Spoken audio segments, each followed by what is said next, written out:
Voilà, bonjour, nous sommes à Dax au 8e journée de week-end de la liberté, organisé par le cercle Frédéric Bastiat.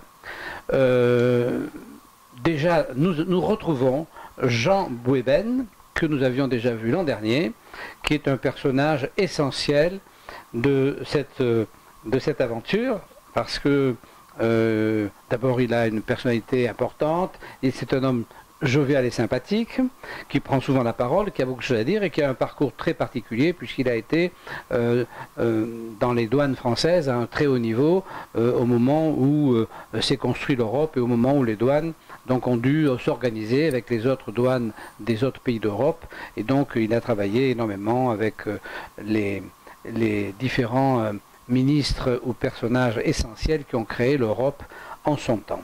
Alors, nous voyons là parce que, évidemment, Jean Bouébène écrit beaucoup. Voilà, il ne fait pas que parler, il écrit beaucoup. Alors, ce dont je vous parlais sur le rôle des douanes, oui, il est actuellement en train de préparer un document qui s'appelle, un ouvrage qui s'appelle Le libéralisme, son évolution, un grand libéral gascon, Frédéric Bastiat, le rôle des douanes dans ce domaine. Voilà. Donc, Jean est libéral. Il est évidemment très attaché à Bastiat, qui est un Landais. Et on va parler aujourd'hui des deux livres que j'ai sous la main. Le premier que je trouve très joli, qui s'appelle Dax, Bayonne, Anglet, Biarritz, pays de Seignoux. Donc c'est un livre d'histoire autour de l'Adour. C'est ça. Alors, on peut se tutoyer? Ah, bien sûr. Alors, explique-moi, Jean, un petit peu ce qu'il y a dans ce livre. Qu'est-ce que les gens vont y trouver? Ils vont pouvoir acheter ce livre sur Amazon. Qu'est-ce qu'ils vont trouver? C'est vraiment le cœur du Pays Basque et de la Gascogne. Alors, raconte-nous ça un peu. Ça. Oui, tu as tout à fait raison.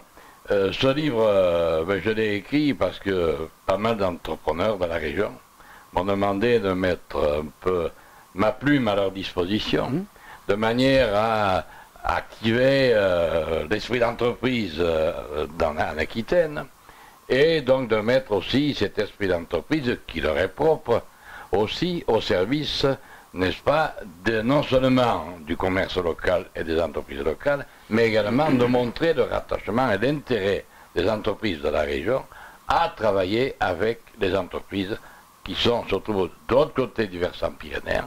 Ça veut dire notamment la communauté autonome basque, puisque aujourd'hui nous avons une euro-région avec la communauté autonome basque. Ça veut dire que c'est une nouvelle organisation européenne qui a été mise en place pour rapprocher précisément les entreprises et les politiques des deux côtés des Pyrénées. Ici on peut parler de la Nouvelle-Aquitaine, gérée par M. Rousset, notre président, avec la communauté autonome basque qui est gérée par M. Urculu, que je connais bien, et aussi avec la Navarre. Pourquoi ce type... Le Navarre, c'est plus... C'est un peu plus, oui, c'est un peu plus...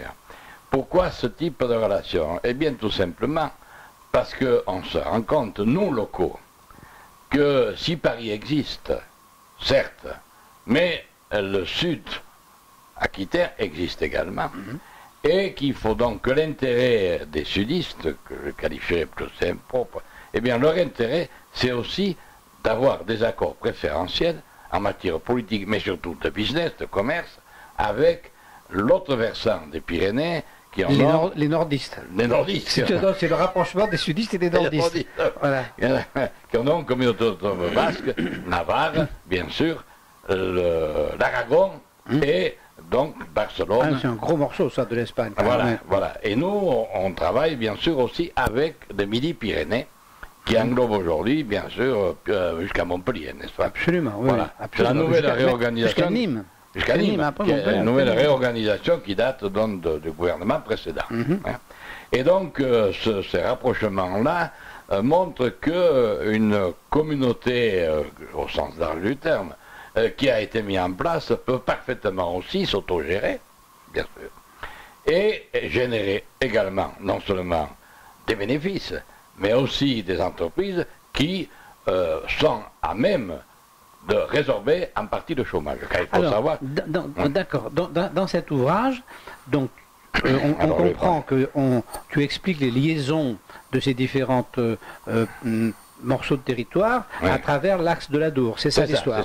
Et tu l'expliques dans le temps, ou c'est uniquement contemporain ou dans le temps. Dans le temps aussi. Donc tu reprends l'historique de l'Adour et tu arrives à la conclusion qu'aujourd'hui, cette historique doit se continuer. Oui, c'est ce que je viens de dire. D'accord. Donc dans le temps, si tu veux, dans le temps, effectivement, je remonte dans l'histoire des millénaires où on s'aperçoit que les premiers habitants, entre guillemets, mais ce qui ressort d'études historiques de la faculté de l'universitoire de Bordeaux montre qu'il y avait des tribus qui, en certaines époques, sont arrivés à l'époque glaciaire, sont arrivés probablement par le détroit de Gibraltar, et depuis la Géorgie et la Mongolie. Donc c'était plus ou moins des Asiatiques, n'est-ce pas? Oui. Si on peut appeler Asiatiques. Les Ostrogoths sont venus après, à la fin de l'Empire romain. Voilà. Et donc c'était des Tarbélis. Il y avait 6 tribus que les historiens ont appelées les Tarbélis. Ces gens-là, n'est-ce pas, se sont implantés le long de l'Adour. Probablement depuis les Pyrénées, jusqu'à la mouchure qui n'était pas à Tarnos à l'époque, mais qui était à Cabreton. Ah, c'était plus haut? C'était plus haut. C'était 20 km plus haut. Ah oui, c'est beaucoup? Voilà, c'est beaucoup. Qu'est-ce qui s'est passé? Alors, je vais l'écrire. Alors, c'est ça. Donc, si vous voulez, ils se sont installés là. Et puis, au fil du temps, alors c'était des gens qui parlaient ce qu'on appelle du proto-basque, c'est-à-dire un idiome que, petit à petit, a évolué, bien sûr. Et qui est devenu, qu'on appelait le vascon, parce que les Arabes eux-mêmes appelaient ce territoire qui dépendait donc qui dépendait en fait de l'Espagne, à ce moment-là, de l'Espagne. Les Arabes géraient tout ce territoire depuis le sud de l'Espagne, ce territoire qui, selon la carte qui est là, comprenait non seulement Bordeaux, mais Dax, Bayonne qui n'existait pas, mais enfin Bayonne, et s'étendait non seulement au Pays Basque, mais aussi à la Galice. Donc c'était un territoire énorme. Ah oui, la Galice, qui dépendait du califat de Cordoue. Dans le califat de Cordoue, gérait pratiquement jusqu'à Bordeaux. Ce qui peut expliquer après l'histoire de France autour de Charles Martel qui a arrêté les morts à Poitiers. Ils y étaient déjà. Ils étaient déjà. Et donc ce sont les historiens arabes qui ont reconstitué cette carte que l'universitoire de Bordeaux a officialisée, qui est dans le bouquin, dont les gens peuvent voir. Et donc le basque viendrait de ces tribus, parce que le basque c'est une langue qui est accrochée à aucune. Qui est accrochée à aucune. Oui, donc elle viendrait de ces tribus. De ces tribus des Tarbélis, qu'on appelle les Tarbélis, qui avaient franchi à l'époque glaciaire, donc à pied, voilà, le 3 Gibraltar. Citroën. D'accord. C'était dans des géorgiens. Et alors, ce qu'il y a de c'est pas paradoxal, mais des études faites, par exemple, par un de mes vieux amis qui est parti, hélas, qui est décédé, Jean-Henri Chelard, n'est-ce pas, qui a refait le bartouois, c'est-à-dire le basque moderne, n'est-ce pas? Eh bien, d'après ses études qu'il a reconstituées, il s'avérerait que le basque, même actuellement, a quand même quelques consonances, quelques voyelles peut-être qui se rapprochent du géorgien, n'est-ce pas? Et le géorgien qui lui-même a été envahi par d'autres tribus, bien sûr. Il a été repoussé, c'est l'histoire des Visigoths, ils ont été repoussés par les Huns, et ils sont arrivés, ils ont franchi difficilement la frontière romaine, et puis après ils sont répandus effectivement en Espagne. Ça, alors je vais te raconter un truc amusant, je ne sais pas si tu peux le mettre. Mais donc un jour que j'étais avec mon ami Jean-Henri Chelard, n'est-ce pas, nous étions à Bilbao à l'université du Pays Basque, la langue basque. Et donc, nous amusions, et puis je lui dis, tiens, Jean, j'ai eu l'occasion d'aller à Moscou, et j'ai vu Staline. Et tu vois, ton profil. Et je lui ai sorti une photo, regarde, c'est le profil de Staline.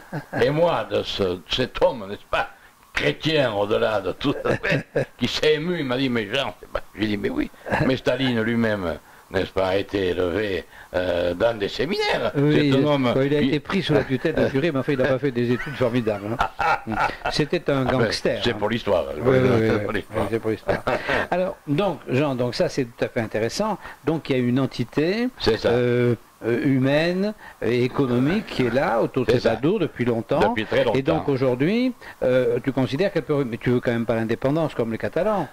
Je considère qu'il faudrait une certaine autonomie. Ah, Oui, ça veut dire que Une la autonomie. région, n'est-ce pas, qui donc, depuis quelques années... et cette région a les moyens d'avoir une autonomie. Ah, tout à fait, Il y a tout une à vraie fait. richesse. Mais la richesse, on l'a déjà dans le pays basque sud. C'est la communauté autonome basque, n'est-ce pas? Et nous-mêmes, nous avons dégagé l'an dernier un excédent de 2 milliards 100 d'excédent commercial que si nous l'avions gardé comme font nos voisins basques, nous aurions pu le réinvestir dans des infrastructures, Mais bien dans sûr, l'industrie, alors que c'est parti à Paris et ça a continué à entraîner le tournoi des Danaïdes, n'est-ce pas, Mais que nous connaissons aujourd'hui. Oui, Ouais, d'accord, aujourd'hui. d'accord, ouais. Donc on peut dire que, en fait, certaines régions, comme certaines communautés, comme certains landes allemands, sont quand même mieux gérées que ce qu'aujourd'hui, Oui, par oui, des oui. élites qui, Oui, depuis oui, Paris, oui, oui. dictent les lois Oui. qu'elles ne connaissent pas, ou qu'elles appliquent mal. Voilà. D'accord. Alors, l'autre ouvrage que tu me montres, ça s'appelle... Alors là, on revient dans ton métier, Ouais, voilà. donc vers les États-Unis d'Europe, mythe ou réalité. Alors ça, on le trouve pas en librairie. Non, pas pour l'instant. Bon, non. alors donc ça... Alors c'est un ouvrage qui a été exactement préfacé par le directeur général de l'époque, n'est-ce pas, qui est aujourd'hui, je crois, PDG de la RATP, et par un préfet, M. Soubelet, qui est aujourd'hui préfet hors cadre à Toulon, n'est-ce pas? Voilà. Et ça, c'est un livre que tu as fait d'une manière plus ancienne. Oui, Ton ouvrage aujourd'hui, c'est celui-là. le dernier, c'est celui-là. Voilà, c'est celui-là dont Et on celui-là a- qui devrait sortir l'an prochain. voilà. D'accord, d'accord. Ouais. Mais celui-là, moi, je trouve ça intéressant, ça doit Mais être tu bien. le hein. gardes, tu le gardes avec toi. Ah hein. ouais, ça c'est bien. Ouais. Alors donc c'est un ouvrage qui retrace, donc, je l'ai dit tout à l'heure, à la demande, ça a été fait essentiellement, à la demande des gens d'affaires de la région, et pour revaloriser la région, hein, c'est ce qu'ils m'ont demandé de faire, c'est ce que j'ai essayé de faire.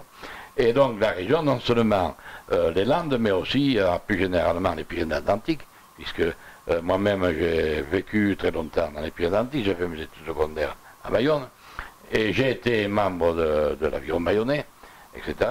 Donc c'est un ouvrage qui concerne non seulement les Landes, mais aussi les Pyrénées-Atlantiques, la Gironde, enfin, grosso modo, l'ensemble de l'Aquitaine. Et donc, au travers de cela, j'ai voulu montrer des liens qui existaient autour de ce fameux fleuve qui est l'Adour, que j'ai qualifié de fleuve nourricier.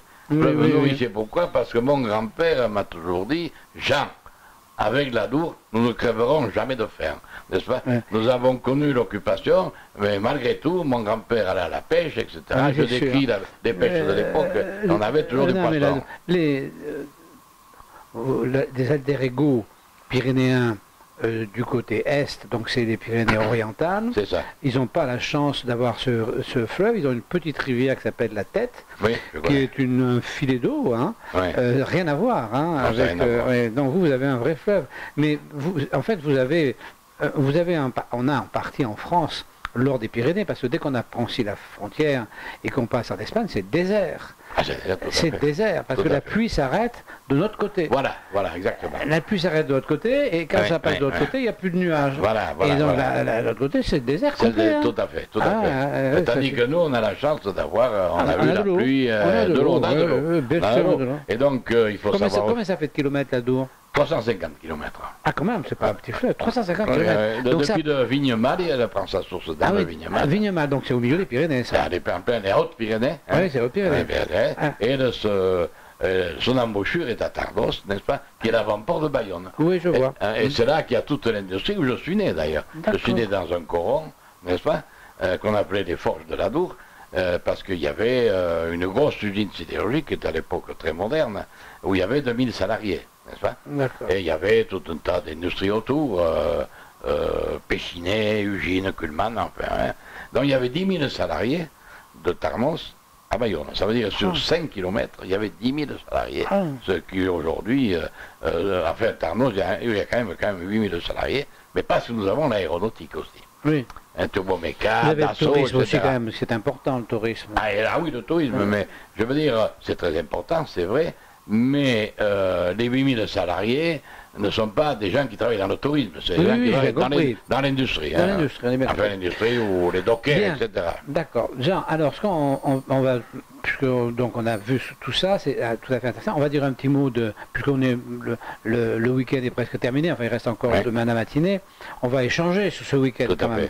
On dit que c'est le 8e, moi je pense que c'est un tournant important parce que c'était vraiment bien quand même. Hein. Le niveau intellectuel, je ne sais pas ce que tu en penses, le niveau intellectuel des exposants cette année, c'était quand même drôlement... Oui.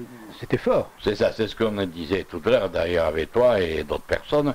C'est le... Enfin, j'en ai fait que 5 ou 6. Hein, mais c'est le premier où j'ai rencontré des gens d'un tel niveau. Oui, moi je suis d'accord avec toi. Ouais. Il y a eu de brillants exposés, on ne peut pas être toujours d'accord avec eux, mais c'était des gens qui connaissaient leur dossier. Oui, c'est vrai, c'était bien. D'ailleurs, les interventions ont été intéressantes. Voilà. Et on remarque d'ailleurs que plus le conférencier est intéressant, plus...